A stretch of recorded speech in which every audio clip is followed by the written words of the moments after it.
warga Antapani, Kota Bandung ditemukan dalam kondisi mengenaskan di wilayah Cinunu, Kecamatan Cileunyi, Kabupaten Bandung pada Minggu 13 Juni 2026. Tersangka Taufik Hidayat disebut telah ditangkap. Kabid Humas Polda Jawa Barat menyebut tersangka berpindah-pindah per jamnya di sekitar area Bandung Raya. Alhamdulillah senang sekali, terima kasih Kapolda sudah ngebantu saya. Saya jadi lebih senang lagi, saya lagi bahagia lagi dan saya lagi tenang karena dia sudah tertangkap. Kita pengennya dia diapain Tani? Hukumannya apa tak? Saya pengennya dia dihukum seberat mungkin biar dia ngerasain apa yang saya rasain. Nanti saya tanya ketik jawab ya. Alhamdulillah udah kita amankan. Atas nama siapa? Taufik siapa? Taufik dan aman. Saya minta maaf semua atas yang saya lakukan. Saya salah, saya menyesal, saya minta maaf.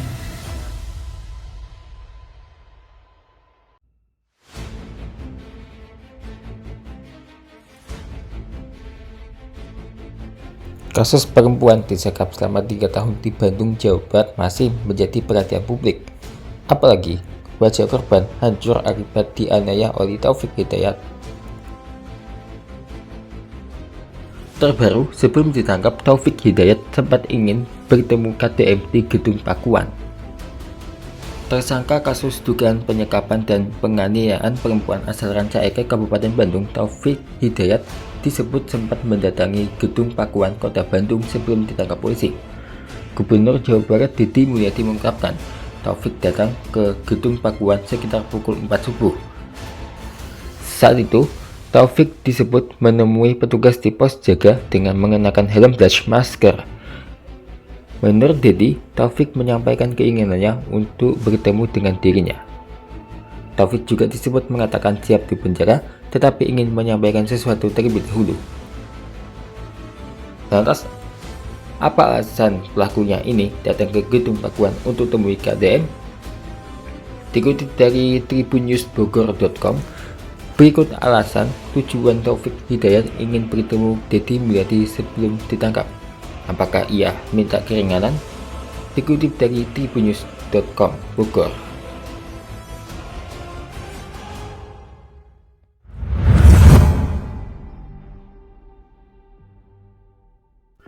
Kini terjawab sudah. Tujuan Taufik Hidayat, pria yang potong bibir wanita di Bandung, ngotot ingin bertemu Gubernur Jawa Barat Didi Mulyadi sebelum ditangkap. Rupanya Taufik bukan bermaksud meminta bantuan pada Didi Mulyadi. Upaya Taufik untuk selamat dari jeratan hukum atas tindakan kejinya terhadap Yovita Tri Rezeki kini terungkap. Dia bukan hanya lari ke sejumlah wilayah demi lolos dari kejaran polisi. Taufik Hidayat rupanya berusaha mencari Gubernur Jawa Barat KDM untuk bisa curhat. Mantan atasannya Dadang Ahyar Ismail bercerita, selama pelarian Taufik selalu menghubunginya. Jadi gini, saya ngundang Pak Dadang bertemu lagi pertama hari libur. Kedua tahu kan si ibu pengen ke Lemur Pakuan. Nah, betul kan? Betul. Yang berikutnya juga menyampaikan terima kasih kepada Pak Dadang sebagai warga yang memiliki kepedulian dan tanggung jawab, ya kan, terhadap kepentingan orang banyak. Terus yang berikutnya juga saya itu kan tidak pernah mudah percaya sama orang. Kalau belum saya buktikan itu ciri khas saya. Jadi waktu itu Pak Dadang menyampaikan, si Taufik teh pengen ketemu Bapak, ya. Gitu loh. Ngajak ke Pak Dadang. Ya. Salahna Pak Dadang teh teu dianter, eta kesalahan Pak Dadang tuh. Sieun. Sieun digebukan Pak Dadang. Di jalan. Aku bisa pakai mobil. Ya takut. Takut tetap. Saya izinin. Atau kalau Pak Dadang di situ kenal lurah atau siapa bisa menghubungi saya, atau gampang. Nah itu teh apa, takut keburu booming rame. Oh, buru rame. Kalau misalkan nanti yang lain tahu, itu nggak mau ada orang lain. Tapi kalau Pak Opik tahu punya nomor saya, langsung telepon berenya. Tapi dah ingat DM apa, nulung DM nah ribuan atau dah. Itu. Bapak menyampaikan bahwa Taufik pernah datang ke Gedung Pakuan tuh bener, Pak. Betul. Ini. Oh, Bapak ini yang terimanya. Ini yang jaga di Gedung Pakuan. Jadi bapak itu hari apa itu jaga? Pas hari itu teh nggak tahu Pak Taufik ya, itu kita tahunya tamu. Nah, Jam hari apa itu? hari Selasa. Tanggal berapa itu Selasa? 2 kilo. 2 kilo. Ayah subuh teh dongkap. Yang ketemu bapak. Ke Gedung Pakuan. Ke Gedung Pakuan. Jam berapa? Di jam 4 lebih pada subuh. Subuh. Di luar pagar berarti dia. Di luar. Dia ngetok. Ya manggil. Tapi abis itu langsung karena takut juga kan? Takut juga kalau malam. Kami anjana motor NMAX warna hitam, helm. Pakai helm. Sekarang iya gitu. Bilangnya saya teh banyak masalah, katanya dia mau di penjara. Terus nggak tahu permasalahannya apa gitu. Terus sama saya tadi diarahkan ke Balai Pananggehan. Ke Balai Pananggehan Gedung Sate. Ya. Dia habis itu dia berangkat lagi. Habis itu dia berangkat lagi, saya juga nggak nitip pesan apa-apa. Enggak. Dia waktu itu ngaku Taufik Hidayat? Enggak. Oh, enggak.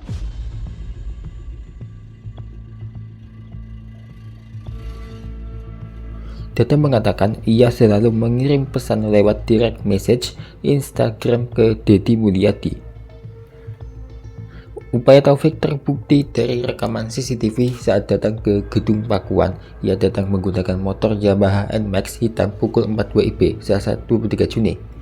Ketika datang, Taufik langsung memanggil dirinya. Penjaga keamanan mengaku tidak mengenali wajah Taufik karena tertutup masker dan helm. Sementara itu, Taufik juga tidak memperkenalkan diri. Ketika berbincang, Taufik hanya mengutarakan tujuannya bertemu KDM. Kata dia, Taufik Hidayat berniat bertemu Deddy Mulyadi secara langsung. Dadang Ahyar Ismail mengatakan dengan adanya bukti CCTV dan kesaksian penjaga berarti Taufik tidak bohong padanya. Dada mengatakan niatan Taufik bertemu KDM sudah diutarakan sejak lama, jauh sebelum ia ditangkap.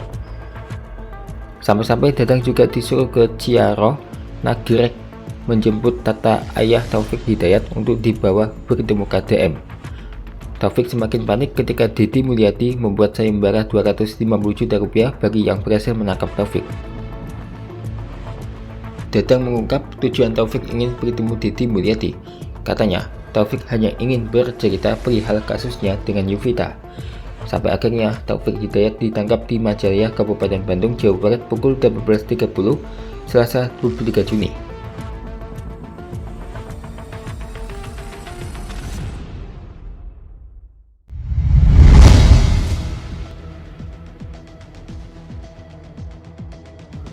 Belum selesai kasus Yuvita Tri Rezeki yang disekap di Bandung, kini insiden serupa kembali terjadi.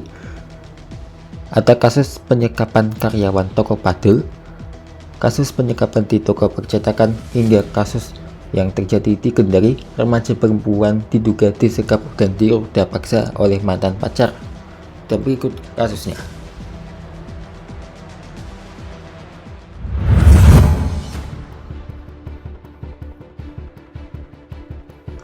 Usai viral di media sosial, polisi akhirnya membongkar kasus penyekapan, pemerasan, penganiayaan hingga pengancaman terhadap 3 karyawan sebuah perusahaan percetakan di Jalan Kalibaru Timur, Kelurahan Bungur, Senen, Jakarta Pusat.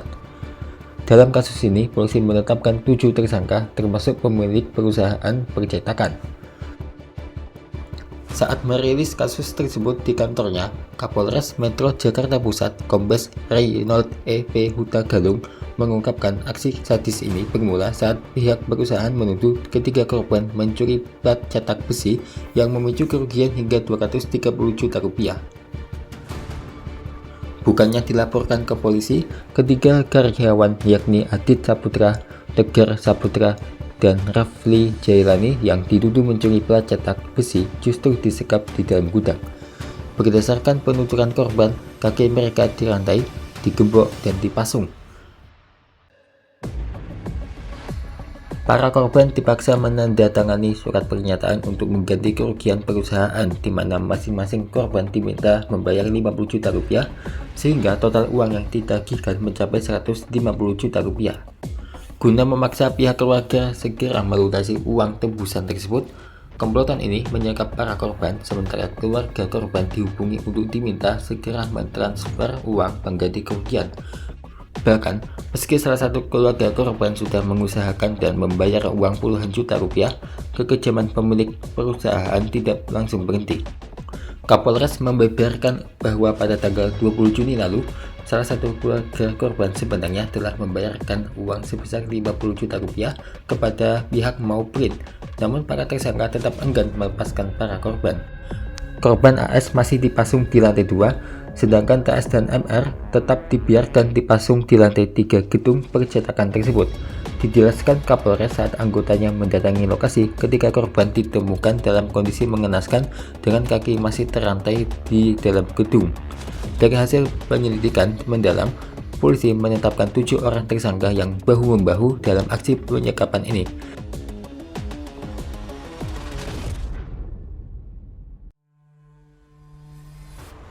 Tersangka MML 40 tahun selaku pemilik percetakan diduga menjadi otak utama yang memerintahkan pemasungan dan memeras keluarga korban. Dalam melancarkan aksinya, ia dibantu oleh AI 41 dan S48 yang bertugas melakukan penganiayaan fisik serta merantai kaki korban. Ada pula tersangka AYL 29 yang berperan mengancam akan mematahkan kaki korban jika uang tak dibayarkan.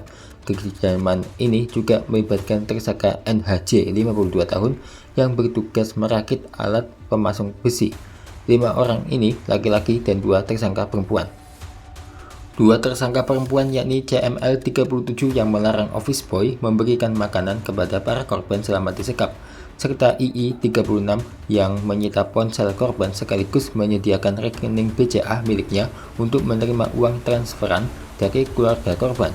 Dalam penggerebekan tersebut, polisi turut mengamankan sejumlah barang bukti kuat, diantaranya rantai besi, sling kabel baja, beberapa gembok beserta kuncinya, besi pengikat kaki, gerinda, bor, 1 kartu ATM BCA, serta uang tunai sebesar 55 juta rupiah yang diduga berkaitan dengan perkara pemerasan ini.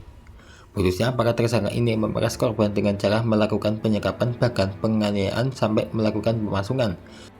Atas perbuatan biadab tersebut, ketujuh tersangka kini dipastikan bakal membusuk di dalam sel tahanan. Mereka dijerat pasal berlapis, yakni pasal 482 KUHP tentang pemerasan, pasal 446 KUHP tentang perampasan kemerdekaan orang dan atau pasal 471 KUHP tentang penganiayaan sebagaimana diatur dalam Undang-Undang Nomor 1 Tahun 2023 tentang Kitab Undang-Undang Hukum Pidana KUHP.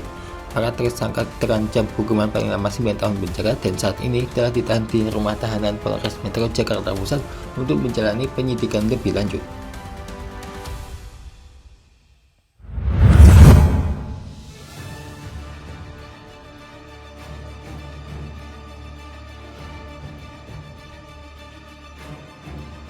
Seorang karyawan toko perlengkapan padel di Jakarta Selatan, Abdul Latif, mengaku disekap dan disiksa. Ia dituduh mencuri raket padel dari tempat kerjanya dan diminta ganti rugi. Ibunya pun lapor polisi. Setelah disekap 2 hari, 4 rekan kerjanya ditangkap polisi.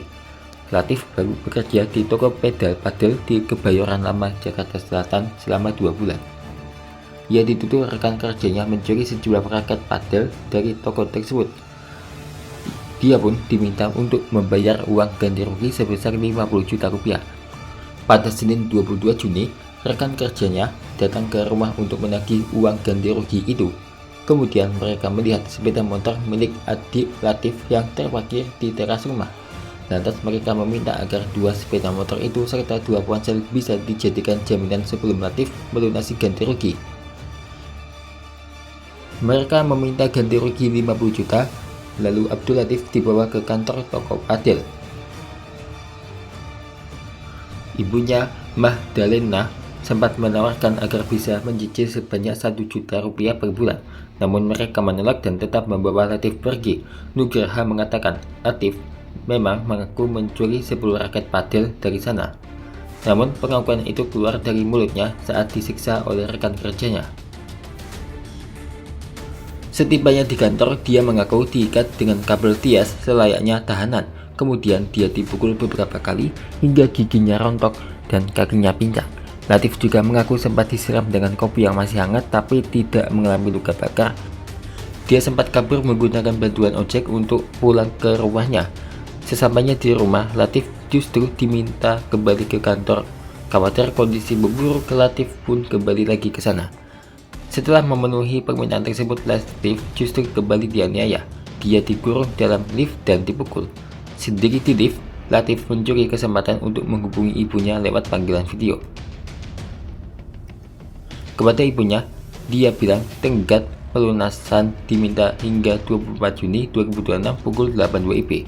Pada Rabu 24 Juni, Magdalena datang ke Pedal Padel didampingi kuasa hukum dan pihak kepolisian setelah membuat laporan tentang dugaan penyekapan dan perampasan sepeda motor. Siang itu Latif pun dibebaskan, namun beberapa orang disebut menghalangi proses tersebut karena masih ingin kasus pencuriannya diselesaikan. 4 orang yang berupaya menghalangi pembebasan Latif pun dibawa pihak kepolisian. Kasih Humas Polres Jakarta Selatan AKP Joko Adiwibowo mengatakan, mereka adalah rekan kerja korban berinisial ASB, RRK, AH, dan DW yang kini ditahan di Rutan Polres Metro Jakarta Selatan. Kini para pelaku tersebut berpotensi menerima hukuman 9 hingga 15 tahun penjara.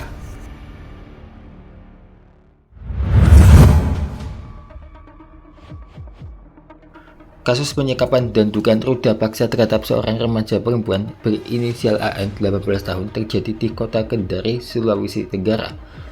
Korban diduga disekap oleh seorang laki-laki berinisial MA 20 tahun di Kelurahan Gunung Jati.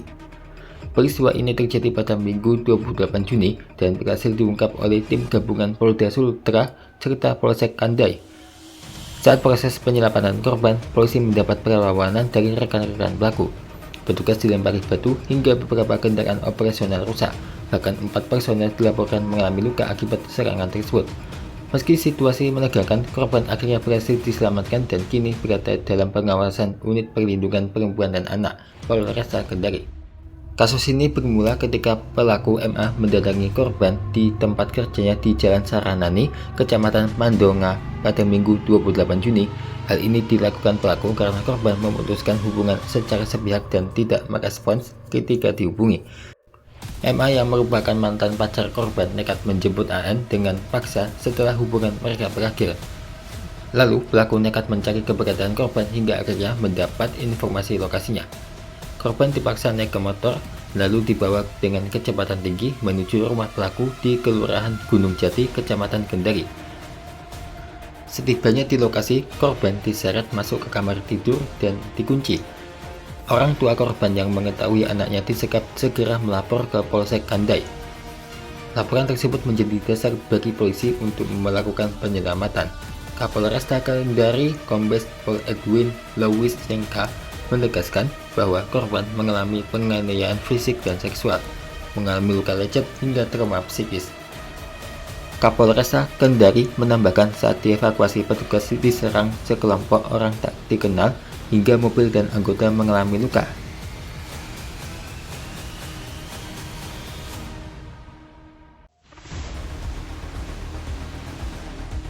Itulah rentetan kasus penyekapan yang terjadi di beberapa wilayah di Indonesia yang semoga peristiwa ini tidak terjadi lagi ya.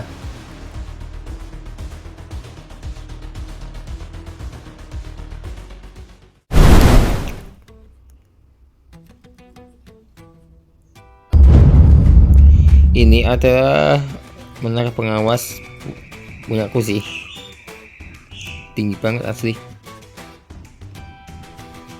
Pemandangannya indah ya guys ya.